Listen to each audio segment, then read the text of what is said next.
What up, motherfuckers? It's your boy, the hater, up in this piece. You know what I'm saying? And I haven't done a video in a while because, quite honestly, there's nothing to talk about at all. You know, I've been watching some wrestling. It's all boring. You know, will Adam Page beat Kenny Omega? We've been dealing with this for like fucking 6 months, right? Oh, what's happening on NXT? Like, they ruined the whole Joe Gacy thing already, in my opinion, but more on that later, another video.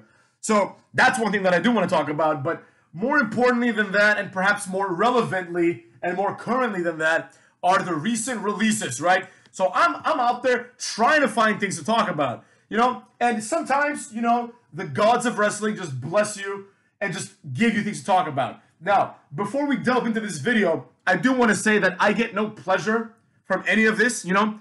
A lot of what happened and a lot of the people that were released are people that I've been saying suck ass for years, you know?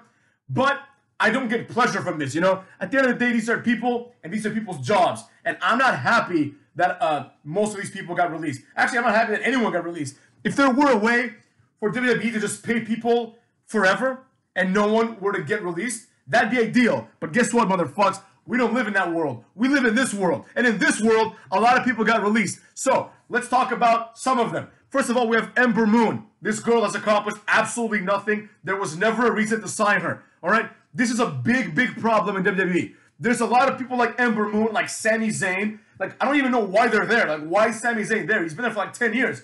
It feels like he debuted last week. Who the fuck cares about Sami Zayn? This guy has not drawn one dime, right? Mia Yim, I mean, the writing was on the wall. Mia Yim was someone that was put in retribution. That faction failed, and then she was relegated to being a complete nobody. So beat it, Mia Yim. Grand Metalik and Lince Dorado. I mean, these guys are amongst the people that were released that could have stayed. I mean, they were a nice jobber tag team, you know? They could have feuded with people like Kushida and Ikemen Jiro. That's really like their purpose, you know? So it sucks for them. They're not bad, right? Nia Jax sucks ass, never accomplished anything of value, even though she main evented like WrestleMania. Not like main evented, but she was in the Women's Championship match at WrestleMania. Doesn't fucking matter. Nobody cares, motherfuckers. Then we have a bunch of nobodies, right? We have like some guy named Jeet Rama, who I think was on NXT last week. Katrina Cortez, Trey Baxter, Zeta Ramir, Jessie Kamea, and Ava Marie, and Frankie Monet, right? None of these people have ever accomplished anything. They've contributed zero. Now, some of them, like Katrina Cortez, Trey Baxter, Jeet Rama, and Zeta Ramir, maybe even Jessie Kamea, maybe these guys were awesome, right? We never got a chance. It sucks. They never got a chance. I actually feel worse for them than I do for people like the other people we're going to talk about, right? Oni Lorcan was released. That sucks. I like Oni Lorcan, you know? And B-Fab was released. B-Fab, if I'm not mistaken, B-Fab is the girl from fucking Hit Row. Now, I'm not sure if it's the girl from Hit Row or if it's the fat guy. I don't really know the Hit Row people by name because, quite honestly, I figured most of them would be released. So, you know, why would I learn their names, right? Nonetheless, the point is that B-Fab was released.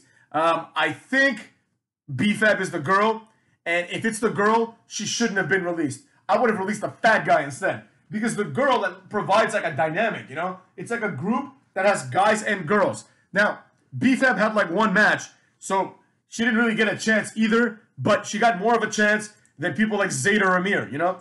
So beat it, B-Fab. Sorry, sweetheart. Don't let the door hit you in the ass on the way out, you know? B-Fab at least had a chance.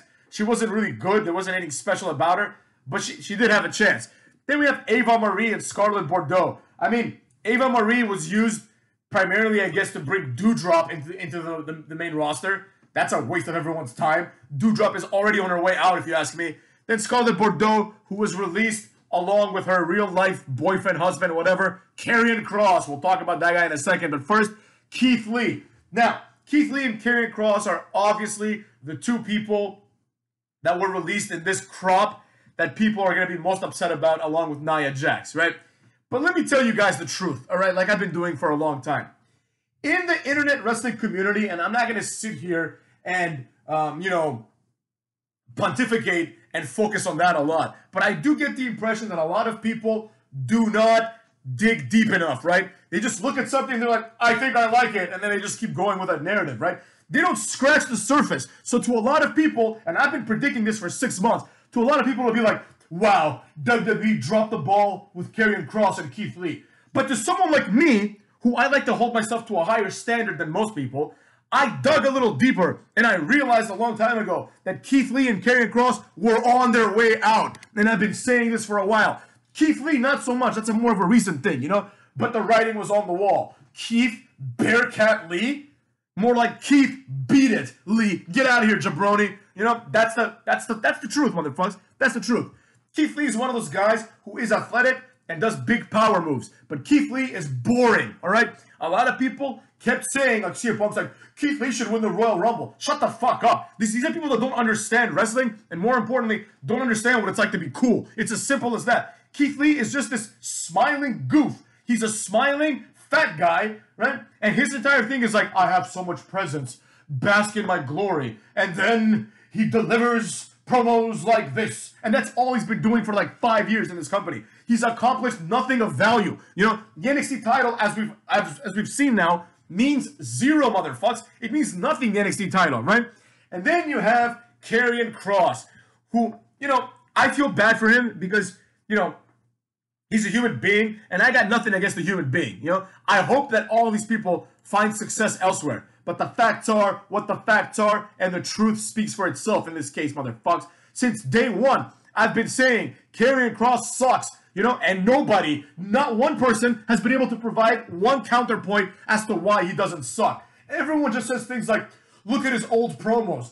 Oh, he's not so bad, you know? And it's like, these are things you could say about anybody, you know? What's so bad about Taka Michinoku? Look at his old promos in New Japan. He ain't so bad. You can say that about anybody. The point is, Karrion Kross contributed nothing to this company, all right? This was just another angry guy with one expression. I don't want to keep repeating this because I've been saying this for a long, long time, and now there's no point. There's absolutely no point in saying it because, like I predicted, this guy's on the way out. Keith Lee, on the way out, motherfuckers. I told you guys. I told everyone. Do not get hung up on Karrion Kross because this guy is going to get released. Do not get caught up on Keith Lee because this guy has Bull Dempsey written all over him. Karrion Kross also has Bull Dempsey and Samoa Joe written all over him. These are not people that are going to make it. I said very specifically, Karrion Kross's upper limit in WWE is going to be being the next Baron Corbin. That's the upper limit. You know, the lower limit is immediate release. And that's what happened, right? There's nothing special about Karrion Kross, nor is there anything special about Keith Lee. The problem, like Jericho told us in, I think, 1999, was that people have been used to mediocrity, right? People have gotten used to see mediocre shit, right? Like, you turn on your TV and you see Ashanti the Adonis, and you're like, all right, this guy has absolutely no business being in any kind of category that involves entertainment. You're like, this guy sucks, you know? And then next to him, you see Keith Lee, and you're like, oh, compared to this little shit jabroni, Keith Lee's actually not so bad, right? But compare Keith Lee to, like, John Cena, obviously, or The Rock, or Stone Cold, and you're like, Keith Lee sucks. Keith Lee's like, he's like the big boss man, you know? He's like, that's the level of Keith Lee. I mean, obviously, he's below the big boss man because he never had any kind of run on the main roster that didn't involve him just trading wins and losses with Karrion Kross, another jobber who's been released. You know? Now the question becomes, a lot of people are still in the company. It's kind of weird if you think about it. Like, why is Mustafa Ali there? Why are T-Bar and Mace there? You know what I mean? There's still a few people. Why is, like, the other guy from Retribution there? Shane Thorne, whatever the fuck his name was. Slapshot or whatever, Slapjack. That guy, why is that guy still there? Like, these people have not earned one dime for the company, and they've been there for like 15 years. You know? But that's neither here nor there. We're talking about the people that did get released. And amongst the people that got released, none of these things should surprise anyone. Especially people that watch my videos. Because I've been priming you motherfucks for months and almost for a year with respect to Karrion Kross. For almost a year, I've been saying, don't get too attached to this guy. This guy's on the way out. And then, me making a video about Karrion Kross several months ago turned into a situation where those two morons at Technical Work Rate Productions, they're like, oh, he took a dig at us because he made a video about how Karrion Kross sucks, and there's no other explanation for that because Karrion Kross doesn't suck. Karrion Kross is great. And this whole time, it has nothing to do with those two morons over there. Those two idiots, right? Those guys are the dumbest people on YouTube. They come out, they're like, a Baphomet is real. Oh, Karrion Kross is great. These guys are just idiots, right? And this proves it. This shows that they have no idea what they're talking about. They thought Karrion Kross was going to be this, like, main eventer. Karrion Kross is a jobber, and anyone that understands wrestling at all saw that and was like, oh, okay, jobber completely, right? Now, maybe there was a week or two where you were like, oh, that's a cool entrance, you know, Scarlet Bordeaux looks kind of good, and then maybe for a week or two, people may have been disenchanted, right? But that's the problem with this entire community. It is inundated with stupid people. It's as simple as that. These are people that aren't, I don't want to say they're not real wrestling fans because, you know, I hate people that say that kind of stuff. But these are people that just don't get it. They don't understand what makes a good wrestler. They like... I'm sure everyone here has friends that react in certain ways to things, and then you ask yourself, why is my friend reacting this way? And you're like, that's fucking weird, right? So for instance, right, one thing that bothers me deeply is when people laugh and something is not funny, right? Now, I'm not talking about something is not funny like I don't find it funny, because that's whatever, you know what I'm saying? Like, nobody has to laugh to make me happy, right? But sometimes I ask people, like, they laugh at something and I'm like, why is this funny, right? I legitimately ask, like I said earlier, you have to ask why. Why is it funny? Why is the thing you laughed at funny, right? And a lot of times, people cannot explain why it's funny. So I always ask them, I'm like, well, if you cannot explain why it's funny, why are you laughing, right? It's the same exact thing here, right? If you cannot explain why Karrion Kross is good, why do you like him, right? The answer is very simple, motherfuckers. A lot of people in this world don't think for themselves, you know? They see someone like Batista and they're like, people seem to like this Batista guy. Let's see, what's interesting about Batista? He is big, he is strong, and he has tattoos. So then Karrion Kross comes along and they're like, well, this guy is big, this guy is strong, this guy has tattoos, therefore he's good, right? They stop their analysis. They're not critical thinkers. They don't dig deep enough. They're like, oh, the only reason why Batista's good is those three things. So everybody that has these three things, oh, Rob Terry's going to be the next John Cena. It's these kind of people, right? Charisma is the most important element. Personality is the most important element. And Keith Lee has a little bit of personality, but it's generic and it's boring. It's just a guy who's confident. Keith Lee's entire character is a guy who's confident. His character is so bad that someone in creative thought that it would be better to just call him Keith Bearcat Lee. They thought that was a better character than Keith, I'm a confident guy Lee, right? Karrion Kross, on the other hand, is, unfortunately, and this is not a dig to the guy who plays Karrion Kross. I hope this guy does well, because I sense that he cares about the business. He cares about the character, you know? I mean, they tell him, like, go out there, act like an idiot with an hourglass, and he doesn't. I mean, you know, this guy's obviously a good employee. But the points are what the points are here, motherfuckers. Karrion Kross is just not very charismatic. It's as simple as that. This guy has zero charisma. I don't care if he did he cut a promo once against Sanjay Dutt in TNA. I don't care about that. Everything I've seen of this guy, he has zero charisma and zero personality. He's just an angry guy who comes out and says fall and pray. You know, you can only do so much with that. As a matter of fact, I'm kind of surprised that it took a year to release this guy, because I saw the writing on the walls like week 2 or week 3 of Karrion Kross. But the point I'm trying to make here is this. A lot of people, and I don't just mean the YouTubers and the people that talk about things like Reddit and all that other shit, because those people might have a different point of view. But a lot of people do not dig deeper. They don't ask themselves, not just in wrestling, but in other things, they don't ask themselves the question why, motherfucks. They don't ask themselves the question why. Now, I don't really watch any of the other YouTubers, you know, aside from here and there. I haven't watched like any like wrestling videos for like months, right? But the facts are what the facts are. A lot of people have this idea that they just like look at something and they're like, either this is good or this is bad. They refuse to change their mind on things, right?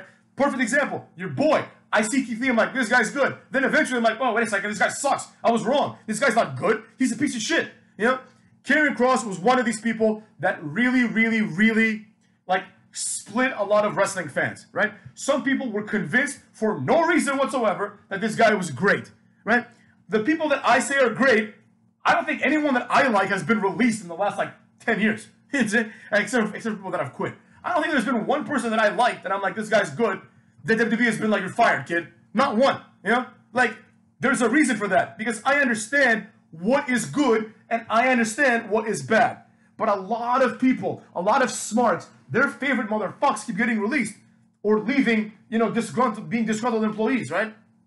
Maybe it's not because, motherfucks, it's not because WWE doesn't understand what sells. Maybe you don't understand what sells. Maybe the viewer has no idea why people like Aleister Black had to be released. I have a very good idea why Aleister Black had to be released, because Aleister Black sucks. It's really that simple. Aleister Black is just a jobber, right? And now he's probably going to be in a tag team with Karrion Kross. Like I predicted, motherfuckers, it's going to be like Aleister Black and Lance Archer. But now it might be one of those two guys in Karrion Kross when he shows up to AEW. Oh, it's Cross Karrion and Scarlet, whatever the fuck they're going to call it, right? It's just a waste of everyone's time. None of this shit was going anywhere. You know, which brings me to my last point. It would have been better to give Jeet Rama an opportunity and give, I don't know, Trey Baxter, Katrina Cortez, and Zeta Ramir, and BFAB to a lesser degree. Give these people an opportunity instead of wasting time in building Karrion Kross to be like the NXT champion. It was a waste of time. Nothing good was going to come of it. And now people have to suffer. That's the thing that bothers me. You know, the unintended consequences. For every second of screen time you give to that idiot Sami Zayn, and for every second of screen time you give to this other moron Karrion Kross, right? Other people are left holding their balls and never getting a chance, right? Like, I'm not saying give everyone this like incredible chance. I'm just saying, quite simply, motherfuckers, quite simply, it's really, really easy. It's really, really easy. Give someone one shot, right? Like, let's remember for a second Tyler Rust from the Diamond Mine. This guy got his shot. He came out a couple of times. He sucked ass. All right, fire him. That's cool, man. He didn't make an impression the first few times. You know, maybe Jeet Rama would have made an impression. Probably not, but maybe, right? Instead of continuously investing in the same people that are going to fail. You know, they have the nerve to put Keith Lee as being like drafted in the 3rd round, you know, by Raw. And it's like, dude, if you're going to release him, why is he being drafted in the 3rd round? You know, it's just dumb. Give someone else a chance. Draft someone else in the 3rd round and give him a push. But what are you going to do, motherfucks? To be fair and to be honest, the reason why I even learned about this was because I'm like, oh, Karrion Kross hasn't been around on Raw for a while. Let's see what he's up to and what people are saying about him. So I just Googled Karrion Kross, WWE, and it's like Karrion Kross has been released. And I was like, oh, it happened. Well, there you go, motherfucks. You know, again, I take no pleasure in this. The purpose of this video is onefold, and that is just to let everybody know, anybody that might come across this video at any given point, that not just in terms of being a wrestling fan or a wrestling, whatever, guy who talks about wrestling or anything else like that, but even in life, it's important to ask why. This is the #1 way to not be a sheep, right? That's the problem. The problem is you have people that are out there that don't think for themselves. Like they're just, I mean, some of them just are sheep, and that's fine. Some of them also, there's a few people that might actually like Karrion Kross. But in my opinion, the vast majority of them are either sheep or, quite honestly, like for example, in the case of Technical Worker Productions, they're just too stupid. They just don't understand that that there's nothing to like about someone, and they just keep hammering it in. They're like, well, I like this guy, you know? They're just not smart people. I mean, these are the same guys that believe in like every conspiracy. So the point I'm trying to make here is this. Don't be like them, all right? Don't be a complete idiot. Think for yourself and just think. Be like, why is it that I like this thing, right? If you cannot think of a reason why you like something, you should reevaluate whether you like it or not. If you cannot think of a reason why something is funny, you shouldn't laugh. And I was having this conversation with my friend, and he was like, dude, he's like, just let people laugh, you know? Who does it hurt? And I agree. That hurts nobody. Like Karrion Kross if you want. Laugh at nothing if you want, you know? However, in the aggregate, if this were to be extrapolated, you know, in massive numbers to the whole world, we would just be a bunch of morons running around laughing at things, not realizing what we're laughing, and liking things, not realizing why we like them, right? This entire premise is an extension of the smart, right? The smarts are the ones that like things that they're not supposed to like, things that no reasonable person would like. And why is that? I'll tell you why. Because smarts and anti-smarts as well, maybe even more so for anti-smarts. Smarts and anti-smarts, they just think they're smarter than everybody else, when in fact, typically they're way dumber, right? So it's like back in the day before the internet, you know, before wrestling was big on the internet, right? Vince McMahon would come out and he'd be like, look, this motherfucker is called, I don't know, D'Lo Brown. You're not supposed to like him that much. Cheer him a little bit. You know? But this guy's called Brock Lesnar. Cheer him a lot, right? WWE told people what to like and what not to like. And at a certain point, the smarts were people that are like, well, I know that WWE keeps telling me that Brock Lesnar is the world champion, but I don't really like him. I'm more of a fan of Maven, and WWE doesn't want me to like Maven, so I'm going to like Maven because I'm a smart fan, right? So that's like one level of stupidity. And then later on, another level of stupidity like happened. They're like, WWE doesn't really appreciate Keith Bearcat Lee, So, but I like him. You know what I mean? I think he's gonna be great. And if WWE doesn't make him champion the way I want, then they screwed up, right? That's the other layer. These are just people. It's almost childish. It's infantile. These are people that do not want to like what they're told to like by WWE, which typically is a good way to live. You shouldn't like something because someone tells you, you know, to like it, right? Obviously. You know what I mean? You don't want to be a sheep. You're supposed to like something if you like it yourself. But conversely and contrapositively, motherfucks, you know, if WWE tells you to like something and you don't like it, that's fine. But then, if you and other like-minded idiots decide that it's better to like Maven, and other people listen to you, they're like, oh, well, Dave Meltzer said Maven is great, so I like Maven. That's even dumber. Because if you're going to listen to authority, it's better to listen to Vince McMahon, who understands wrestling, than it is to listen to Dave Meltzer. The person who Vince McMahon decides is the best wrestler of the year is a better wrestler than the person that Dave Meltzer decides is the best wrestler of the year, right? You should still decide for yourself who you think is the best wrestler, right? And the anti-smarts are even further distanced, you know? In an attempt to go back towards the Vince McMahon world, they're like, nah, I don't really like Roman Reigns, but I think, yeah, I think Keith Lee, that guy, should be the future. Keith Lee should win the Royal Rumble, you know? It's that kind of shit. And that's the problem, motherfucks. It's people in an attempt to be individualistic, you know? In a shitty attempt to be individualistic, because these are people that just aren't, they'll never be leaders, right? They're not cut from that cloth. They're cut from the cloth of just moron, right? So these people try really hard to kind of be original, and they fail. And they fail in the worst of ways. That's not what I want from anyone listening to these videos. I want people to be like, oh, hold on a second. Like, why do I like Karrion Kross? I can think of one good reason. Oh, he's intense. Why is he intense? Because he makes the same expression, you know? And again, no one's saying everyone has to come to the same conclusion. I just want people to do the work, to put the analysis into their decision-making and their preferences. That's all, motherfucks. And with that being said, everyone that got released, sorry about your damn luck, motherfucks. But that's how the cookie crumbles. People have to go to make room for new people. You can't simultaneously have people get signed left and right and then expect people to stick around the WWE when they have no business being there. All right, motherfuckers, take care of yourselves and go fuck your mothers.